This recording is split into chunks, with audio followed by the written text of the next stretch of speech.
Hi guys, I hope you're all keeping well and safe. Welcome to Early Years Matters TV. On this channel, we focus on everything that has to do with early childhood related.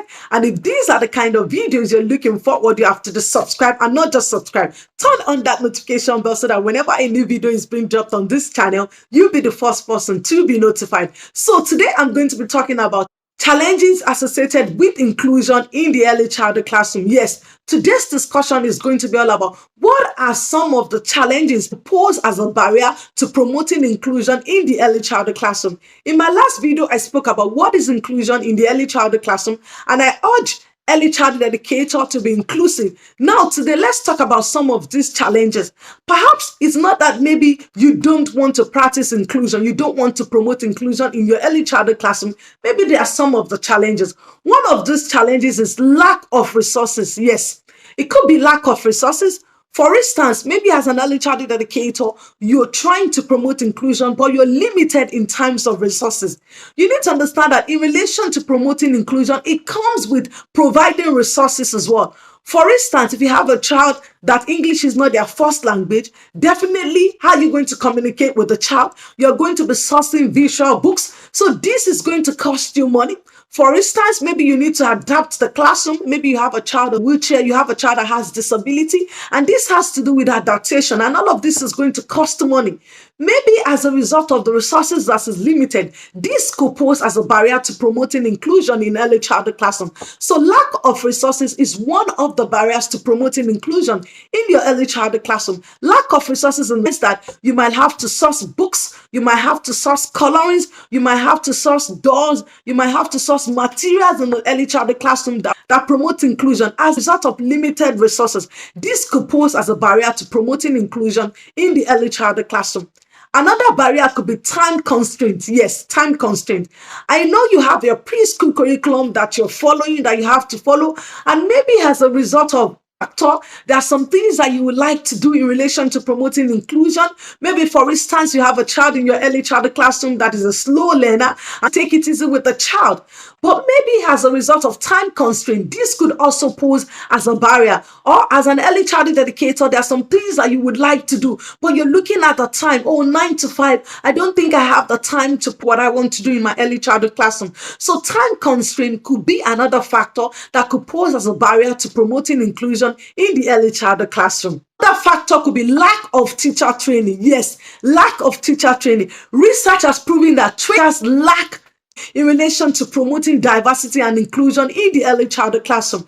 So this could also pose as a barrier.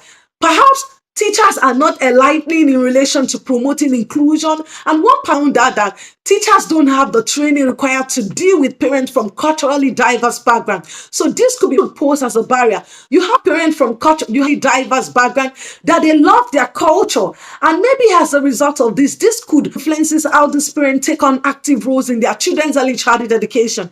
This is one of the key factors in my PhD research. As a result of the mothers that I interviewed, they love their culture. So whatever they do in their children's early childhood education is being influenced by their culture. So if you have a teacher that doesn't have an understanding of culture, doesn't have an understanding of this parent's culture, this mother's culture, so this could pose a barrier in relation to promoting inclusion in the early childhood classroom, because there are some things that the parent might be looking for, and because teacher do not have a general understanding of how to go about this, this is a barrier to promoting inclusion in the early childhood classroom.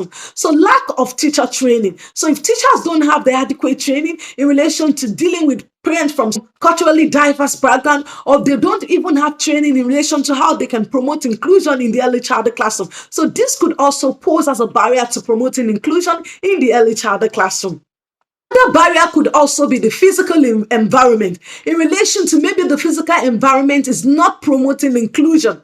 So this could also pose as a barrier. For instance, if you have a child that is on a wheelchair, definitely they are going to need a lot of space, to move around. They might have some is upstairs. There would have to be lift that they can go on. Maybe facilitate this. So this could also pose as a barrier as well in relation to the physical environment, adaptation of the physical environment. So if the environment is not adaptable, if it's not suitable to promoting inclusion in your early childhood classroom, so this could pose as a barrier.